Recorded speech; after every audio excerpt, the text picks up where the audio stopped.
Hello guys, today I want to make a review on Pablo Escobar. I'm sure everybody is aware of this notorious drug dealer, but we all know him as a very dangerous, notorious drug mafia, and all the history that he has made, and the wealth and glory he had acquired for himself through drug trade.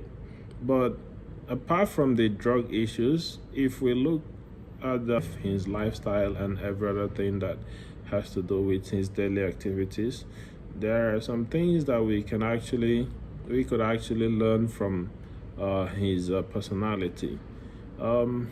He is actually a very good leader.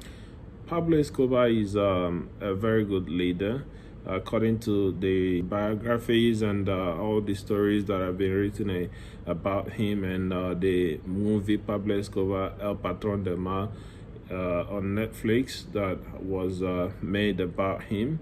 If you watch that movie properly, if you watch all the series, if you try to understand the lifestyle of this man from this movie, according to this movie, this series, you would actually come to understand that apart from his notorious drug dealing, there are other side of him that are still worth learning.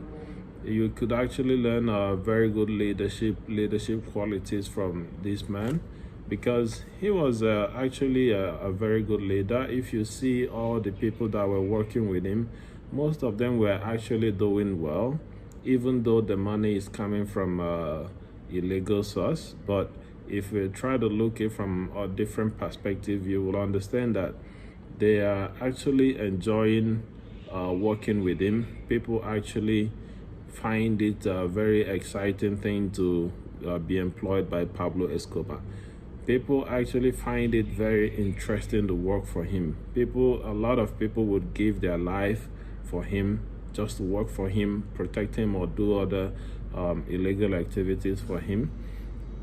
A lot of people were struggling to be employed by him, and he had a lot of people in his payroll. So what happened there is that this is a man that had a very good leadership quality. That is what I want to point out today. His leadership quality is of a very high standard. That's why a lot of people would like to work with him. So you see that this is a very evil man and a very dangerous man. Not all people would like to associate with him if we try to judge him in that aspect. But in this issue, in this case, even elderly people, elderly women and men, still working with him. They are not being forced to work for him. Most of them working in his cocaine production factory, and doing a lot of things for him. Most of them were not really forced to work for him. Some of them actually see him as God.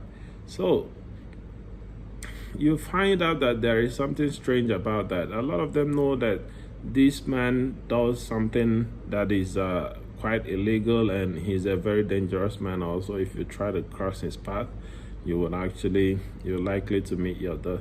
So people know this, but they still want to work for him. Although there are some certain characteristics, there are some certain reasons that could cause that, which number one of them is poverty, because there was a very high level of poverty at the time. So people don't mind doing any job. But apart from that also, people that started working with him, people that started working for him, actually enjoy their work with him.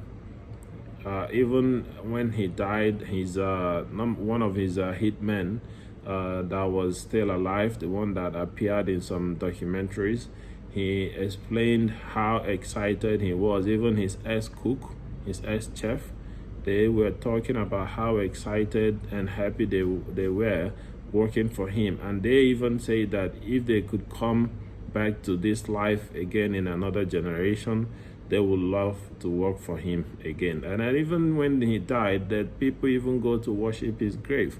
So no matter how evil he was, and people already know the kind of atrocities he had already committed, they were still very excited to work for him, because he is a very good leader that takes care of his followers.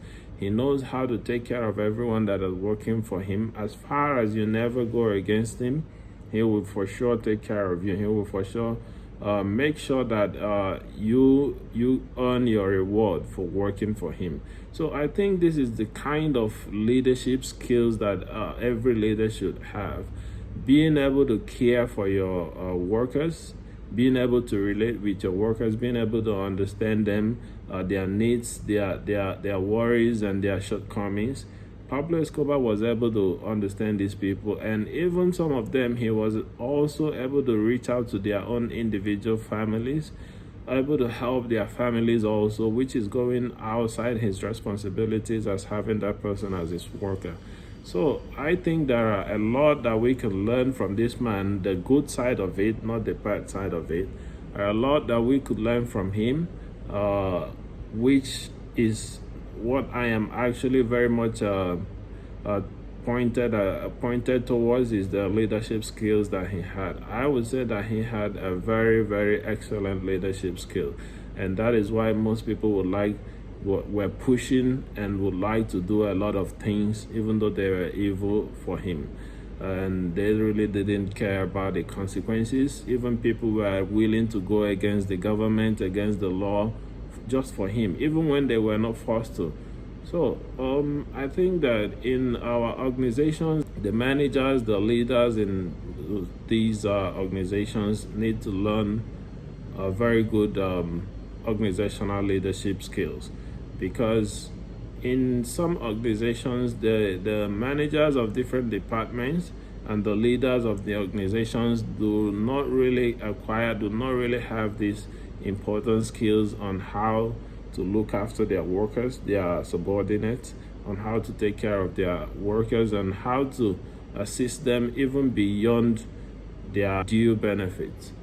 And these are the things, there are some little things like this that you could do to retain the trust and the reliability of your workers, so they could also assist your business to run even beyond their capacities. Some people will be willing to work for you even beyond their working hours because of how you treat them in your organization and how you take care of them, how you understand their personal shortcomings and their personal difficulties, and how you are able to incorporate these into the organizational activities.